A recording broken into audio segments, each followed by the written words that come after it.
할렐루야. 반갑습니다.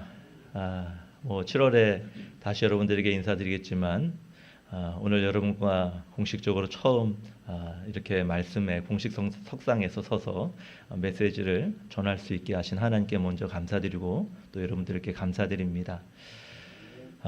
찬양 인도하시는 우리 찬양 멤버들 보면은 참 다른 멤버들 못지않게 남자분들이 더 많습니다. 대부분 이렇지 않습니다. 남자분들이 오히려 소수의 인원이지 여성분들이 더 많습니다.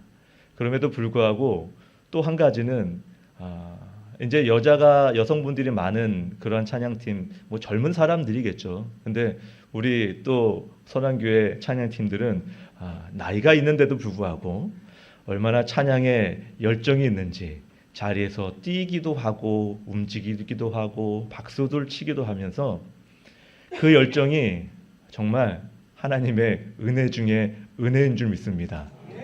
아무나 못합니다. 네, 이것은 마음에 하나님 주시는 사명과 열정이 있어야 가능한 일이죠. 오늘 아침에 일찍 와서 주위를 한번 둘러보았습니다. 주위를 둘러보니까 이미 어제부터 왔었죠. 이미 어제부터 왔더니만 오늘 고기 파티를 한다나요? 고기 파티를 하면서 열심히 준비를 하고 계시는데 또 거기도 남자가 계셔요. 이 앞치마를 두르고 또 주방일 하시는 그 모습을 보면서 속으로 나도 해야 되는데 못하고 있진 않나라는 그런 생각을 한번 해봤습니다. 아무튼 토요일 날도 일하시고 또 아침 주일에도 일찍 와서 보니까 얼마나 좀 바쁘게 움직이시는지 이미 주차 운행을 나가시는 분들은 이미 기다려 서 있으려고 하시고 주방에는 또 시끌벅적하고 또 고기 굽느라고 요 옆에서는 사람이 왔다 갔다 하고 또 저 운동장 주차장에는 공 튀기는 소리가 나더라고요. 예, 저게 농구대가 없었는데 언제부턴가 들어와서는 또 우리 학생들이 운동하는 모습이 얼마나 좋은지 밑에서는 드럼이 쿵쾅거리고 또 본당에서는 찬양의 연습 소리가 들리고 이것이 바로 하나님께서 선으로 인도하시고 하나님께서 사역하시는 건강한 교회가 아닌가 그런 생각을 해봅니다. 아무쪼록 이런 건강한 모습이 쭉 진행이 되고 그리고 더 나아가 다음 세대까지 그 영향력이 미칠 수 있는 그러한 여러분들 되셨으면 좋겠습니다. 오늘 시간에는 하나님의 말씀 은혜의 사람이란 제목으로 같이 말씀의 은혜를 나누기 원합니다. 우리가 흔히들 이런 말을 하죠. 사람이라고 다 사람이냐? 사람이 사람다워야 사람이다 라고 이렇게 얘기를 합니다. 이처럼 우리는 어떤 사람을 모모 같은 사람이라 라고 얘기했을 때에 천사 같은 사람이다 라고도 좋은 말을 합니다. 그런데 안 좋은 의미로 말할 때는 듣는 사람이 좀 기분이라도 좀 덜 상하게 하려고 하는지 모르겠지만 악마 같은 사람 이렇게 뒤에 사람을 붙여서 그래도 조금 순화시키려고 하는 경향이 없지 않아 있습니다. 뒤에다 사람이라고 붙여주는 게 감사할 뿐이죠. 그런데 성경은요, 성경도 사람을 구분짓습니다. 오늘 말씀에 보면요, 우리가 육의 사람과 영의 사람으로 구분됩니다. 오늘 13절 말씀에 보십시오. 너희가 육신대로 살면 반드시 죽을 것이로되 영으로서 살면 살 것이다. 그렇게 분명히 말씀합니다. 즉 육의 사람이 있는가 하면 영의 사람이 있다라는 거죠. 하지만 영의 사람은 또 두 가지로 나뉩니다. 영의 사람은 율법의 사람과 은혜의 사람으로 또 구분합니다. 로마서 8장 15절 말씀해 보십시오. 너희는 다시 무서워하는 종의 영을 받지 아니하고 그리고 뒤에 양자의 영을 받았으므로 라고 말씀합니다. 그래서 영의 사람은 율법의 사람 또 은혜의 사람 즉 아들로서의 삶 이것이 은혜의 사람이겠죠. 이렇게 구분이 지어져 있다는 겁니다. 그렇다면 과연 저와 여러분은 어떤 사람인지 나 자신 스스로에게 한번 물어보시기 바랍니다. 육의 사람입니까? 영의 사람입니까? 육의 사람은 이 자리에 없습니다. 왜 그럴까요? 육의 사람은 이 좋은 날씨, 화창한 날씨에 이 자리에 있겠습니까? 밖에 나가서 육체적으로 또 즐거움을 얻으려고 관계성을 가지려고 밖에 나가 있지 이 자리에 있을 수가 없겠죠. 그러나 여러분, 영의 사람이라고 여러분 자만하지 마십시오. 영의 사람은 무엇으로 나뉜다고요? 율법의 사람과 은혜의 사람으로 나뉜다, 구분된다라고 말씀을 드렸습니다. 여러분, 율법의 사람이라면 율법의 종로를 타는 노예 생활을 할 수밖에 없습니다. 그러다 보면 신앙생활이 재미있어요? 재미없어요? 재미가 없겠죠. 오히려 곤욕입니다. 이런 분들이 되지 않길 바랍니다. 그렇다면 우리는 어떤 사람이 되어야 되겠습니까? 은혜의 사람이 되어야겠죠. 은혜의 사람. 결론입니다. 은혜의 사람. 영의 사람이지만 종노릇 하지 않고 바로 아들로서, 딸로서, 자녀로서 은혜의 사람이 될 수 있는 저와 여러분 되길 주님의 이름으로 축복드립니다. 자, 그러면 구체적으로 세 가지의 말씀 제가 드렸는데, 먼저 육의 사람은, 육신의 사람은 그러면 어떤 사람일까요? 여러분, 생명을 가진 모든 것들은 시간이 흐르면 성장하게 되어 있습니다. 그렇죠? 성장하지 못하는 이유는 두 가지밖에 없어요. 그 안에 생명이 없거나, 아니면 성장은 하지만 성장을 못하게 하는 무언가 문제가 있다라는 거죠. 그렇죠? 그렇기 때문에 성장하지 못하는 겁니다. 우리는 예수님을 영접한 사람들입니다. 예수님을 영접하면 우리는 무엇을 얻습니까? 새 생명을 얻게 되어 있습니다. 하나님 주시는 새 생명이죠. 생명을 가진 것은 자연스럽게 성장할 수밖에 없습니다. 어린아이가 엄마의 품에서 낳게 되면 성장해야 되는데 성장하지 못한다라고 생각해 보세요. 얼마나 안타깝겠습니까? 우리 하나님도 우리 아들, 딸 된 우리의 자녀들이 하나님을 믿음으로 새 생명을 얻었는데 건강하게 또 왕성하게 자라는 그 모습이 없다면 아버지 되신 그 하나님이 얼마나 안타깝게 생각하겠습니까? 이 자람은 어린아이가 자라는 것처럼 쑥쑥 자라겠지만 나이 든다라고 해서 쑥쑥 자라지 않는 보장은 없습니다. 나이가 있어도 새 생명을 얻은 사람은 하나님을 믿는 그 믿음으로 쑥쑥 자라게 돼 있습니다. 믿으십니까? 아멘. 그리고 우리는 영적으로 무언가 문제가 있으면 자랄 수 없는 것이겠죠. 오늘 많은 성도들이 신앙의 정체성을 갖고 살아가는 모습들이 너무나도 많습니다. 그냥 신앙에 그냥 이대로가 좋다라고 생각하는 그런 분들도 굉장히 많습니다.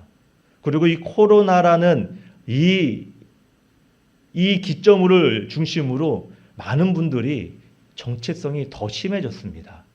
오히려 온라인 예배라고 해서 그 온라인으로 드려지는 예배 때문에 오히려 큰 교회들은 물론이거니와 작은 교회들은 문을 닫고 큰 교회들조차도 70% 이상을 회복된 교회가 전혀 없습니다. 다 70% 미만을 밑돌고 있다는 거죠. 그렇게 정체되고 있는 겁니다. 거듭난 사람이라도 갑자기 다 성장됩니까? 아닙니다. 거듭난 사람이라도 조금씩 성장하게 되어 있죠. 부분적으로 성장하게 되어 있습니다. 하나님의 은혜로 구원을 받았지만 부족한 부분이 당연히 있을 수 있죠. 왜? 우리는 죄인이고 우리는 불완전한 존재이기 때문에 그럴 수밖에 없는 겁니다. 그렇기 때문에 지속적으로 성장해 나가야 될 부분들이 누구에게나 다 있다라는 겁니다. 부족한 부분이 있다라는 거 문제겠죠. 하지만 그보다 더 큰 문제는 성경적으로 하나님 보셨을 때에 성장하지 못하고 있다. 여기에 문제가 있다라는 겁니다. 성장하지 못한다. 고린도전서 3장 1절부터 4절까지의 말씀을 우리 같이 한번 읽어보겠습니다. 같이 읽습니다. 시작.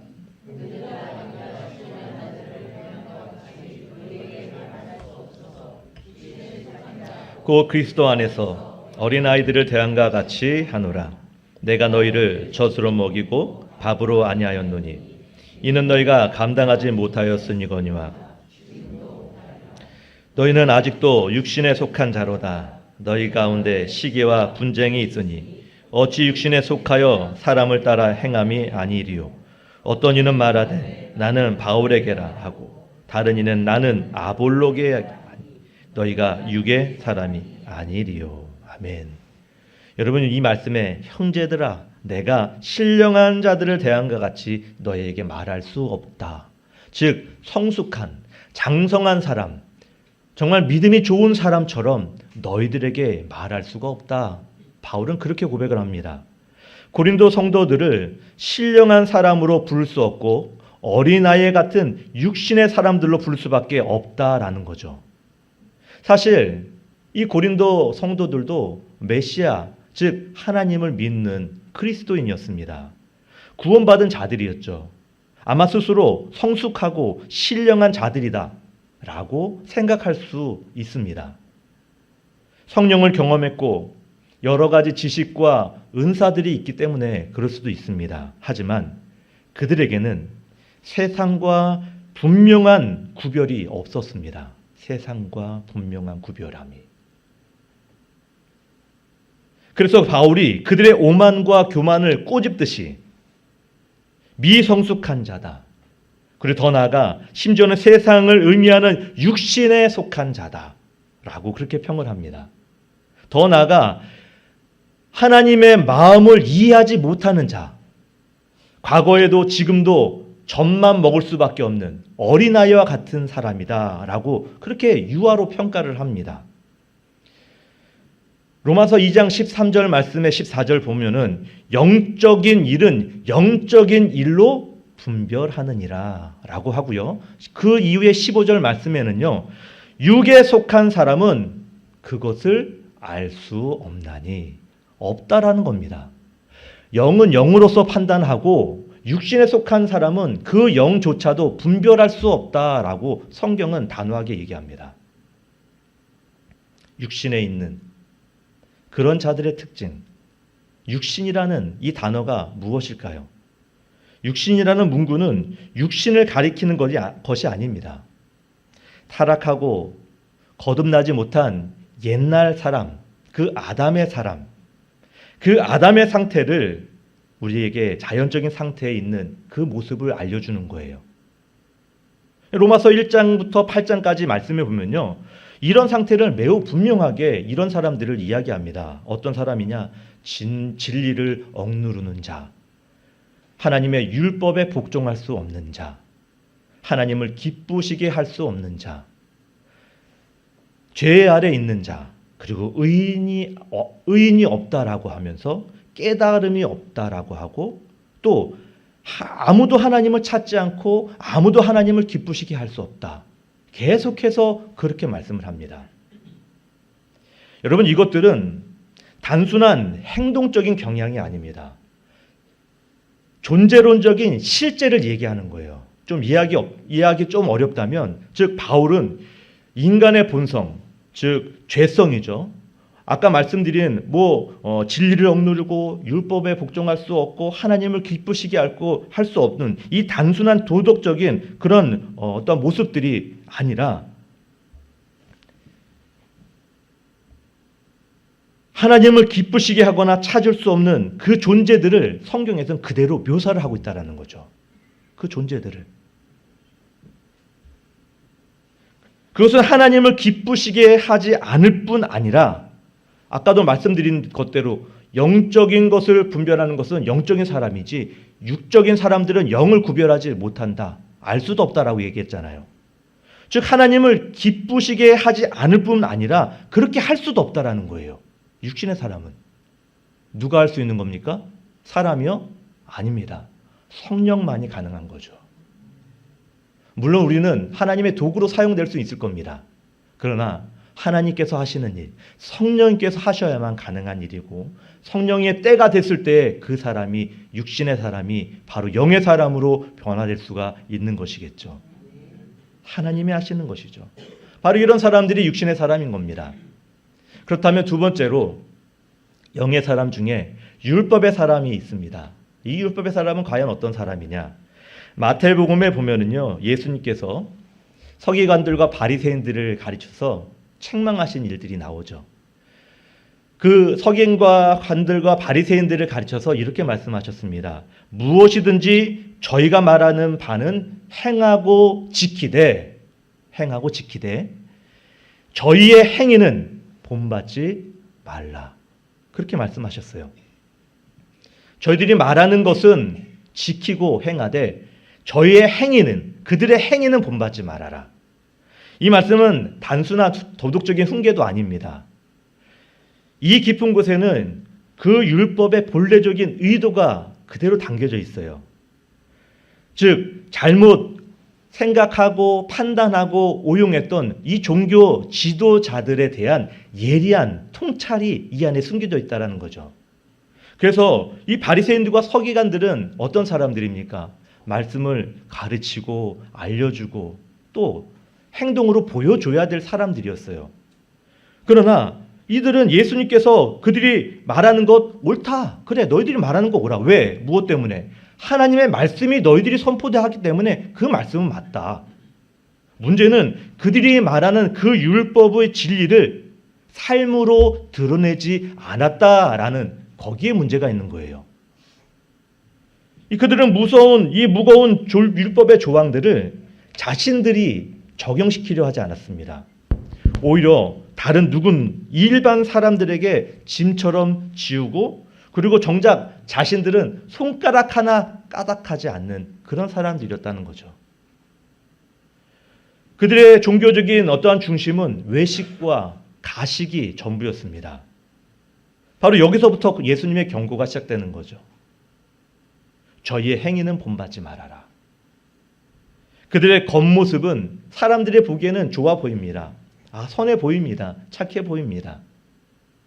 하지만 그들의 마음은 자기를 숭배하는 탐욕과 정욕과 욕심으로 가득 차 있던 거죠.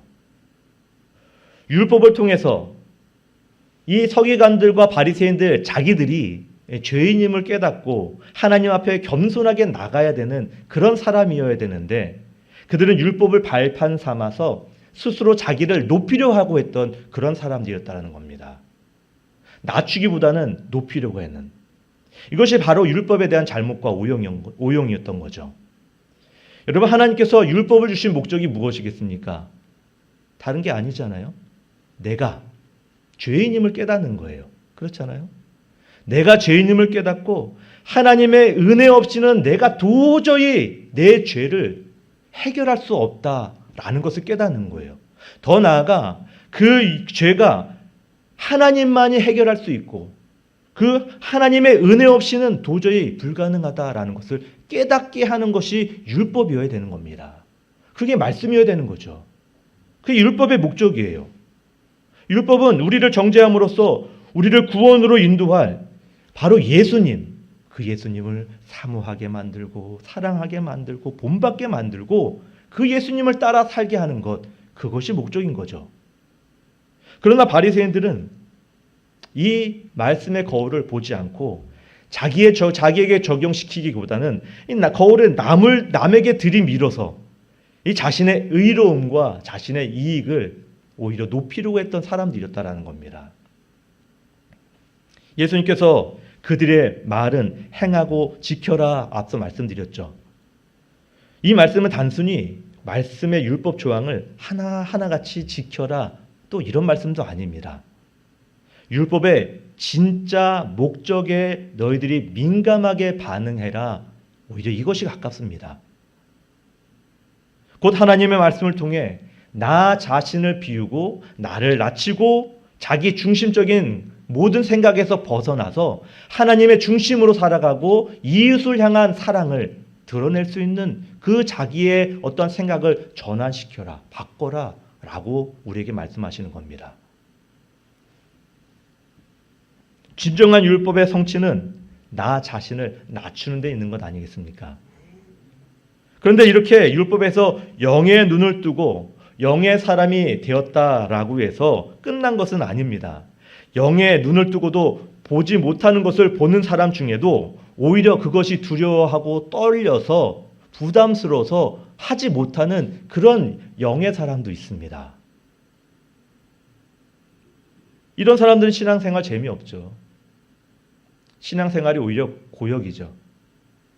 억지로 마지못해 하는 그러한 신앙생활일 겁니다. 여러분, 기독교인의 자유가 무엇입니까? 오늘 말씀 갈라디아서 2장 16절 말씀과 5장 1절의 말씀을 한번 보면은요, 뭐라고 말씀합니까? 같이 읽어봅시다. 시작. 사람이 의롭게 되는 것은 율법의 행위로 말미암음이 아니요 오직 예수 그리스도를 믿음으로 말미암는 줄 알므로 우리도 그리스도 예수를 믿나니 이는 우리가 율법의 행위로서가 아니고 그리스도를 믿음으로써 의롭다함을 얻으려 함이라.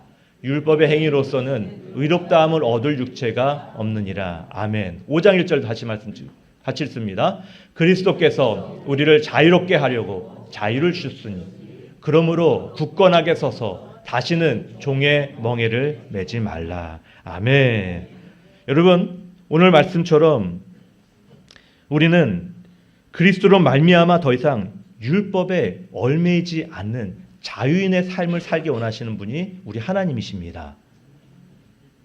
그런데도 율법의 사람은 이 율법 때문에 고민하고 고통을 당합니다. 옛것에 사로잡혀서 괴로워할 때가 있어요. 마태복음 11장 28절 우리가 잘 알고 있는 말씀이죠. 수고하고 무거운 짐진 자들아 다 내게로 오라. 내가 너희를 어떻게 한다고요? 쉬게 하리라 라고 말씀하셨어요. 주님 앞에 나와서도 여전히 자신의 멍에를 자기가 짊어지고 가려는 사람들이 있습니다.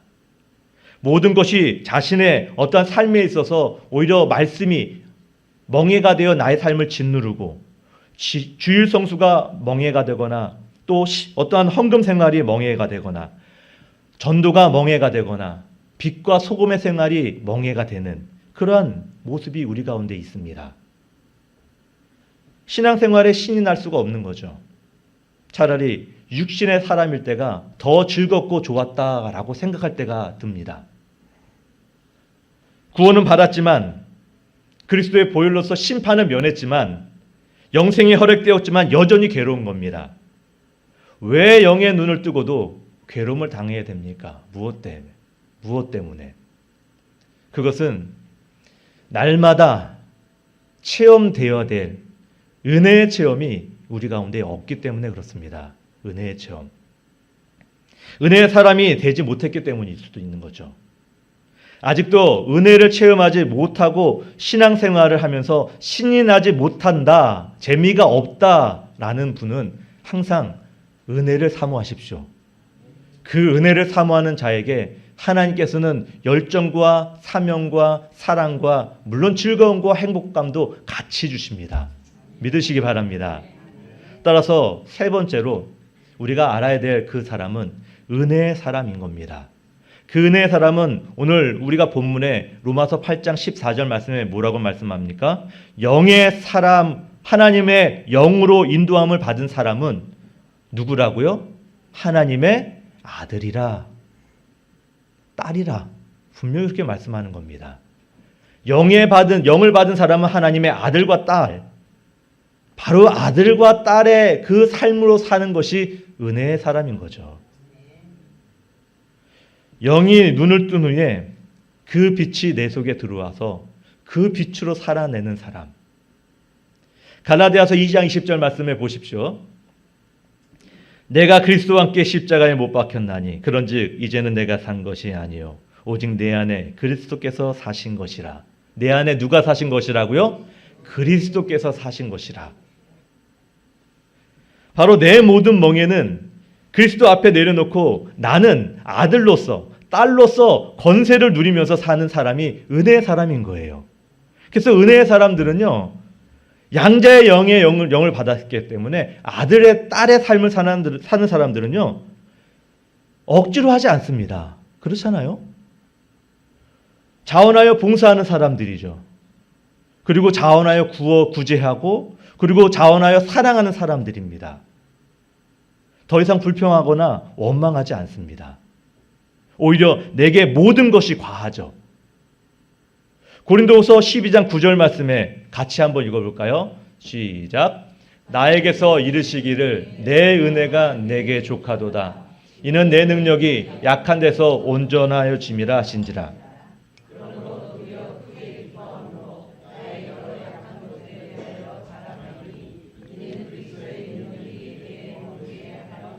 아멘. 내 은혜가 나에게 족하도다. 이 믿음이 은혜의 삶을 사는 사람들입니다. 모든 것이 족한 거예요. 아파도, 힘들어도, 어려워도, 슬퍼도 모든 것은 누가 허락하신 겁니까? 하나님이 허락하신 겁니다. 내 잘못 때문에, 누구의 잘못도 아니라 하나님께서 허락하셔야만 1분 1초의 그 시간도 지날 수가 있는 겁니다. 하나님이 아니시면 절대로 이룰 수 없는 일들인 거죠. 그렇기 때문에 우리는 하나님 앞에 모든 것이 족하다라는 믿음으로 살아갈 수밖에 없는 그 사람이 은혜의 사람입니다. 여러분, 세상살이를 하다 보면 우리는 여러 가지로 부족함을 느끼잖아요. 세상의 가치의 기준에 보면 나 자신이 얼마나 연약하고 또 초라해 보입니까? 육의 사람은 이런 것을 생각하면 비굴해지고 합리적으로 생각하고 더 나아가 허무에 빠져버립니다. 주저앉아 버립니다. 그러나 영의 사람은 영의 눈으로 이 앞에 막힌 그 너머의 것을 바라볼 줄 아는 사람이죠. 우리 하나님께서 선물을 줄 때 그 선물은 나의 것이지만 그 선물이 포장되어 있다라면 그 포장은 누가 풀어야 되는 겁니까? 내가 풀어야 되는 겁니다.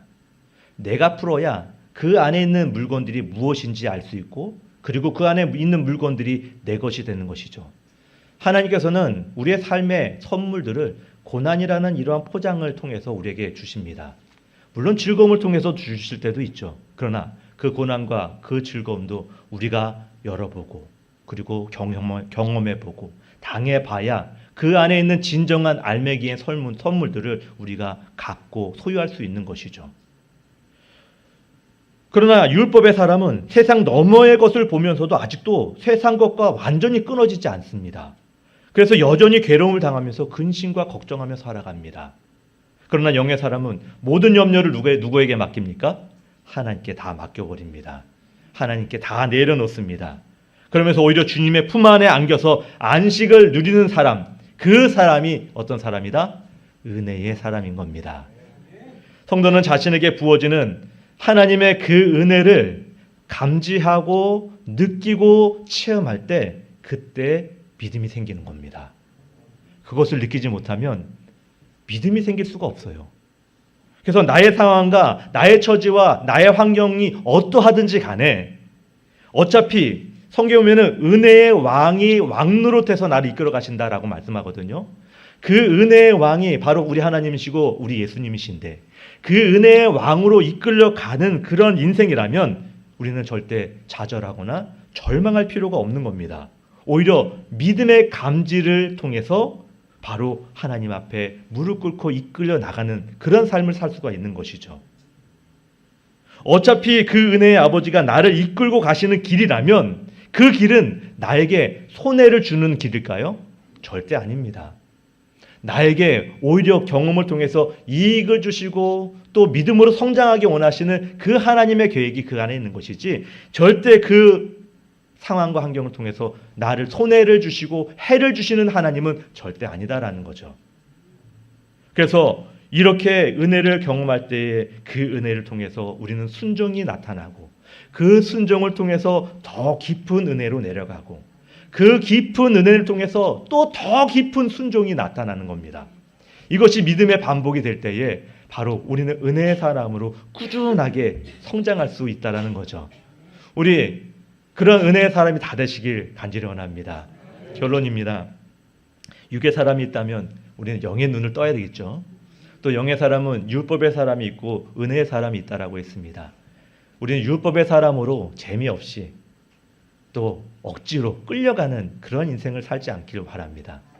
다 은혜의 사람이 되어서 자원하여서 하나님이 주시는 그 사명과 직분들을 즐거움과 감사함으로 그 어떤 상황 속에서 서로 보듬어주고 안아주고 그 상처까지도 다 받아줄 수 있는 그러한 성도로서 은혜의 사람이 다 되시길 간절히 소원합니다.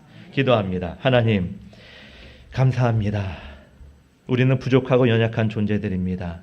그럼에도 우리가 은혜의 사람이 되기 원합니다. 하나님 그것은 우리가 된다라고 해서 할 수 있는 게 아닙니다. 바로 예수님께서 우리 안에 살아계시고 존재하시고 주인 되셔서, 그래서 내가 하나님의 아들과 딸로서의 그 권세를 누리며, 그리고 모든 것을 주님께 내려놓고 염려하지 않는 그런 아들의 삶을, 딸의 삶을 살아 누릴 수 있는 다 은혜의 사람이 될 수 있도록 인도하여 주시옵소서. 감사하며 예수님의 이름으로 기도드리옵나이다.